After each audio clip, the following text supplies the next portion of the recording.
इस एक्सप्लेनर में आपका स्वागत है। चलिए बिना किसी देरी के सीधे आज के इस बेहद दिलचस्प विषय पर आते हैं। अक्सर हम सबको यही लगता है कि हमारी पसंद, हमारे रोजमर्रा के फैसले बिल्कुल स्वतंत्र हैं, है ना? लेकिन जरा सोचिए, क्या हो अगर हमारे ये सारे फैसले किसी छिपे हुए बायोलॉजिकल ऑपरेटिंग सिस्टम ने पहले से ही प्रोग्राम कर रखे हों, बिल्कुल एक कंप्यूटर की तरह। तो चलिए इस विचार की गहराई में चलते हैं और सच का पता लगाते हैं।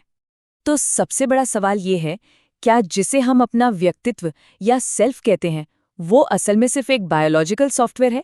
क्या ये कोई ऐसा मास्टर ऑपरेटिंग सिस्टम है जो इस उथल-पुथल भरी दुनिया में हमें बिना थके ऑटो पायलट पर चला रहा है? ये बात सुनने में शायद अजीब लगे और हमारी आम सोच को चुनौती भी दे, लेकिन आधुनिक जीव विज्ञान और मनोविज्ञान के बिल्कुल नए शोध ठीक इसी तरफ इशारा कर रहे हैं। भाग 1, मस्तिष्क का सबसे बड़ा भ्रम। हम में से ज्यादातर लोग यही मानते हैं कि हमारा दिमाग दुनिया को बिल्कुल एक वीडियो कैमरे की तरह रिकॉर्ड कर रहा है। जो सामने है बस वही दिख रहा है। लेकिन वैज्ञानिक सच्चाई इसके बिल्कुल उलट है। सच तो ये है कि हमारा दिमाग किसी कैमरे की तरह नहीं, बल्कि एक बेहद एडवांस्ड सिम्युलेटर की तरह काम करता है। ये बस चीजों को रिकॉर्ड नहीं कर रहा, बल्कि लगातार हमारे लिए एक नई वास्तविकता का निर्माण कर रहा है। भाग 2, प्रिडिक्टिव प्रोसेसिंग की व्याख्या।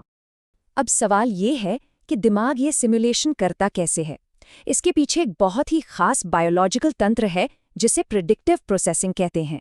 इसका सीधा सा मतलब है कि हमारा दिमाग पहले ही अनुमान लगा लेता है कि आगे क्या होने वाला है, और हमारी आंखें, कान जैसी इंद्रियों का काम सिर्फ ये चेक करना होता है कि वो अनुमान सही था या नहीं। यानी हम असल समय में दुनिया पर प्रतिक्रिया नहीं दे रहे हैं, बल्कि हमारे अंदर मौजूद न्यूरल मॉडल्स हमें चला रहे हैं। ऐसा दिमाग इसलिए करता है ताकि वो अपनी बहुत सारी ऊर्जा बचा सके। इस पूरी प्रक्रिया को समझने के लिए एक बहुत ही मशहूर और दिलचस्प प्रयोग है जिसे हॉलो फेस मास्क प्रयोग कहते हैं। ये क्लासिक प्रयोग पूरी तरह से साबित कर देता है कि कैसे हमारा दिमाग अपनी खुद की भविष्यवाणियों को असली दुनिया से भी ज्यादा अहमियत देता है और ज़रूरत पड़ने पर आंखों देखी चीज को भी बदल देता है। इस प्रयोग में होता क्या है कि भले ही मुखौटा अंदर की तरफ मुड़ा हुआ यानी खोखला हो, हमारा दिमाग इस बात को मानने से ही इनकार कर देता है। ऐसा क्यों? क्योंकि हमारे दिमाग ने जिंदगी भर शहरों को बाहर की ओर उभरा हुआ ही देखा है। तो सिर्फ एक अजीब मुखौटे के लिए वो अपनी इस पुरानी प्रेडिक्शन को नहीं बदलता। वो हमें एक सामान्य, बाहर की तरफ उभरा हुआ चेहरा ही दिखाता है। इससे एकदम साफ हो जाता है कि हमारा दिमाग एक उलझा देने वाले सच की तुलना में एक आरामदायक झूठ को देखना ज्यादा पसंद करता है। भाग 3, आइडेंटिटी ओएस का जाल। जरा सोचिए, अगर हमारा दिमाग देखने के मामले में ऐसा कर सकता है तो वो हमारे व्यक्तित्व के साथ क्या क्या करता होगा। रोजमर्रा की मानसिक थकावट से बचने के लिए दिमाग हमारी सारी आदतों, डरों और हमारे अहंकार को एक मास्टर लूप में बांध देता है। इसी लूप को हम आइडेंटिटी ओएस फिल्टर कहते हैं। ये ऑपरेटिंग सिस्टम आमतौर पर हमारी उम्र के 20वें साल तक हमारे समाज और माता पिता के प्रभाव से पूरी तरह इंस्टॉल हो जाता है, और एक बार इंस्टॉल होने के बाद ये एक फिल्टर की तरह काम करता है जो तय करता है कि क्या हमारे स्वयं का हिस्सा है और क्या नहीं। ये बात कितनी सच है, इसका अंदाजा एक बेहद दिलचस्प लॉ स्कूल स्टडी से लगाया जा सकता है। शोधकर्ताओं ने पाया कि जब गणित के बड़े बड़े विशेषज्ञों को ऐसे समीकरण हल करने के लिए दिए गए जो उनकी राजनीतिक विचारधारा के खिलाफ थे, तो वे बुनियादी गणित में भी गलतियां करने लगे। इसका मतलब क्या है? इसका मतलब है कि उनका हाई आईक्यू सच्चाई नहीं खोज रहा था, वो बस उनके पुराने आइडेंटिटी ओएस को बचाने में लगा हुआ था। हमारी बुद्धि भी अक्सर इस छिपे हुए सॉफ्टवेयर के आगे घुटने टेक देती है। और यहीं से हमारी सबसे बड़ी परेशानी शुरू होती है। जब भी हम अपनी किसी पुरानी आदत को बदलने की कोशिश करते हैं, लेकिन उस अंदर बैठे ओएस को नहीं बदलते, तो फेल होना लगभग तय है। ये बिल्कुल वैसा ही है जैसे कोई 20 साल पुराने ऑपरेटिंग सिस्टम पर आज का हाई डेफिनेशन गेम चलाने की कोशिश कर रहा हो। सिस्टम क्रैश तो होगा ही। जब तक अंदर का ऑपरेटिंग सिस्टम अपडेट नहीं होगा, बाहर का व्यवहार बदलना लगभग नामुमकिन है। भाग 4, लेवल 5 इंटेलिजेंस में अपग्रेड करना। तो फिर इस फंसे हुए सॉफ्टवेयर से बाहर निकलने का आखिर रास्ता क्या है?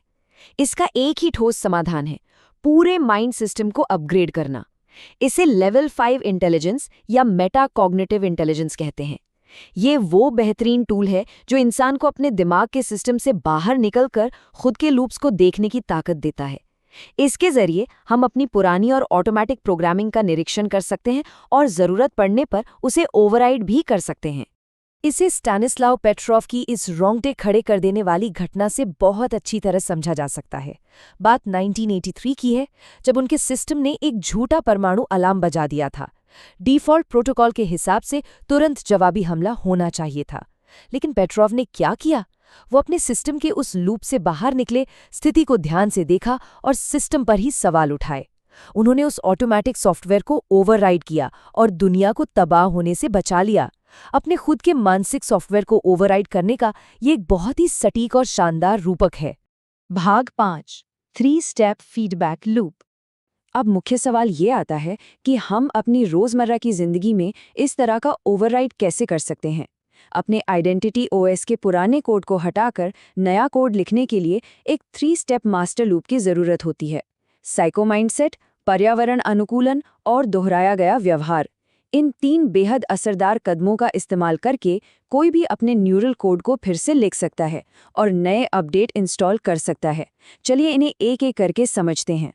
सबसे पहला कदम है साइको माइंडसेट को अपनाना। इसका सीधा सा मतलब है कि अपनी निजी मान्यताओं को एकदम पक्के या पत्थर की लकीर जैसे तथ्यों के रूप में देखना बंद करना। इसके बजाय अपनी गहरी मान्यताओं को एक हाइपोथेसिस या परिकल्पना की तरह देखना चाहिए, जिसका समय समय पर कड़ाई से परीक्षण किया जाना जरूरी है। ये मानसिकता हमारे दिमाग के दरवाजे खोलती है ताकि वो नया डेटा स्वीकार कर सके। दूसरा बेहद अहम कदम है हमारा पर्यावरण। हमारी पहचान काफ़ी हद तक इस बात पर निर्भर करती है कि हम किन लोगों के बीच उठते बैठते हैं।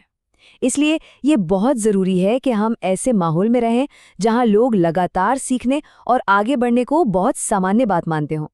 जब हमारे आसपास का माहौल बदलाव का समर्थन करता है तो पुराने ओएस को अपडेट करना बहुत आसान हो जाता है।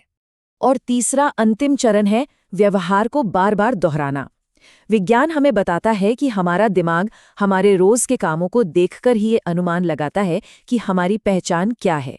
जब हम जानबूझकर नए कामों को रोजाना बार बार दोहराते हैं तो दिमाग को हार मानकर ये स्वीकार करना ही पड़ता है कि हाँ, यही मेरी नई पहचान है, और फिर वो हमारे न्यूरल सिस्टम को उसी के हिसाब से रिवायर करने पर मजबूर हो जाता है।